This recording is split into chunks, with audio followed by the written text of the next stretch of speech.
Cargo ఎయిర్పోర్టర్ బలవంతపు భూసేకరణకు వ్యతిరేకంగా దశలు వారి ఉద్యమాలను ఉధృతం చేస్తామని సిపిఎం జిల్లా కార్యదర్శి డి గోవిందరావు, సిపిఐ కార్యదర్శి Chapara Venu, CPIML new democracy జిల్లా కార్యదర్శి తాండ్ర ప్రకాష్, సిపిఎంఎల్ లిబరేషన్ జిల్లా నాయకులు మద్దిలి రామారావు, కార్గో ఎయిర్పోర్టర్ బలవంతపు భూసేకరణ వ్యతిరేక పోరాట కమిటీ అధ్యక్షులు కొమర వాసు హెచ్చరించారు.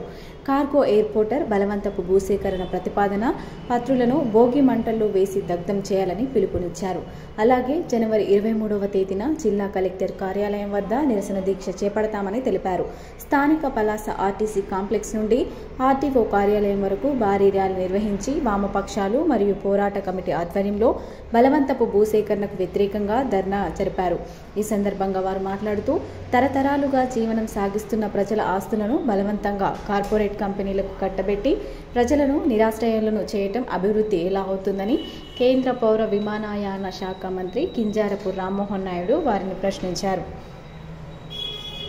ఈ కార్యక్రమంలో వామపక్ష నాయకులు మరియు పోరాట కమిటీ నాయకులు, సిపిఎం పార్టీ జిల్లా కార్యదర్శి వర్గ సభ్యులు K Mohan Rao, CPI ML new democracy రాష్ట్ర కమిటీ సభ్యుడు వంకల మాధవరావు, సిపిఎం నాయకులు N Ganapathi, K Kesavarao, T Ajay Kumar, liberation నాయకులు డి శ్రీనివాస్, న్యూ డెమోక్రసీ నాయకులు J Veeraswamy, P Kusuma, PKS నాయకులు P Duryodhana, K Purushottam, CH రవితో పాటు పోరాట కమిటీ సెక్రటరీ జోగి అప్పారావు, నాయకులు రామస్వామి, సిహెచ్ వల్లభరావు, లండ భోజరాజు, శ్రీదేవి, సుశీల, మల్లేశ్వరి, గుంటు లోకనాథం, పొట్టి ధర్మారావు, నల్ల పరశురాం, రత్నాల చలపతి, మైలపల్లి శేఖర్, గుంటు జోగిరాజు తదితరులు పాల్గొన్నారు.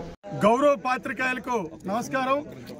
ఈరోజు పలాస ఆర్డీఓ కార్యాలయం వద్ద కార్గో ఎయిర్పోర్ట్ బలవంతపు భూసేకరణ వ్యతిరేకంగా తీర ప్రాంతాన్ని కార్పొరేట్ సంస్థలకు కట్టబెట్టద్దని కోరుతూ ఈరోజు జూనియర్ కాలేజీ నుంచి ఆర్డీఓ కార్యాలయం వరకు ర్యాలీ జరిగింది.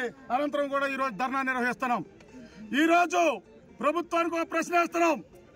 ఏమండి, కేంద్ర మంత్రి రామ్మోహన్ నాయుడు గారు ఈరోజు ప్రజల భూములు తీసుకొని కార్పొరేట్ సంస్థలకు అప్పచెప్పి ప్రజలు నిరాశ్రయం చేయడము అది అభివృద్ధి అని చెప్పి మేము ప్రశ్నిస్తాం. ఇవాళ కార్పొరేట్ సంస్థలకి మొత్తం ప్రజల ఆస్తుల్ని తాకట్టు పెట్టడం అభివృద్ధి అని మేము అడుగుతున్నాం. ఇవాళ అభివృద్ధి ముసుగులోనే మొత్తం భూములన్నీ కూడా కార్పొరేట్ సంస్థలు తాకట్టు పెట్టడము ఇది సరైనది కాదు.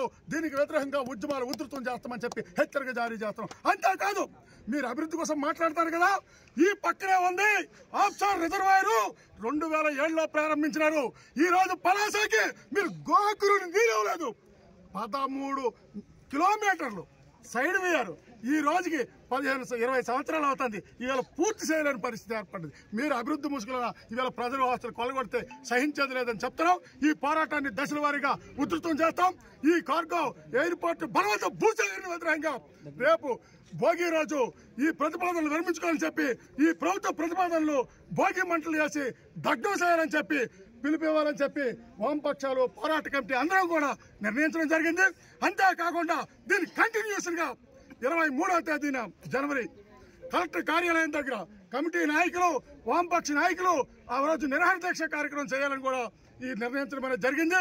ఈ పోరాటాన్ని దశల వారీగా ఉధృతం చేస్తాం. ప్రత్యామ్నాయ విలేకరు మిత్రులు అడిగినారు, ఎక్కడ తరలిపోతుంది ఎక్కడ కానీ. మేము ప్రత్యామ్నాయ ప్రతిపాదన చెప్తున్నాం.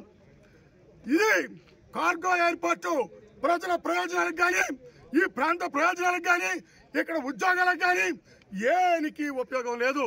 ఇది మూలపేట పోర్టు సరుకులు రవాణా కోసం ఈ కార్గో ఎయిర్పోర్ట్ అనేది నిర్మిస్తారు. అందుకోసం మేము చెప్తున్నాం, ఈ మూలపేట పోర్టుకి మీరు ఇప్పటికే రైతుల వద్ద నుంచే 312 ఎకరాలు, పారంపరిక భూమి 420 ఎకరాలు, అదేవిధంగా సిఆర్జెడ్ భూమి 1500 ఎకరాలు మీరు సేకరించినారు. అందుకోసం అందులో 300 ఎకరాల భూమి కానీ కార్గో ఎయిర్పోర్ట్ కానీ కేటాయిస్తే ఏ ఒక్క దగ్గర కూడా నువ్వు బలవంతంగా భూసేకరణ చేయించగలదు. మేము ప్రత్యామ్నాయం చెప్తున్నాం. మీరు జనాన్ని డైవర్ట్ చేయడం కోసం ఎక్కడ కాదు అక్కడ, అక్కడ కాదు ఎక్కడ, ఎక్కడ కాదు అక్కడని ఎన్ని చెప్పినా మా ప్రత్యామ్నాయ ప్రతిపాదన ఇదే వామపక్షాలు. అందుకోసం ఈ పరిష్కారం అయ్యే వారికి దశల వారీగా పోరాటాన్ని ఉధృతం చేస్తాం.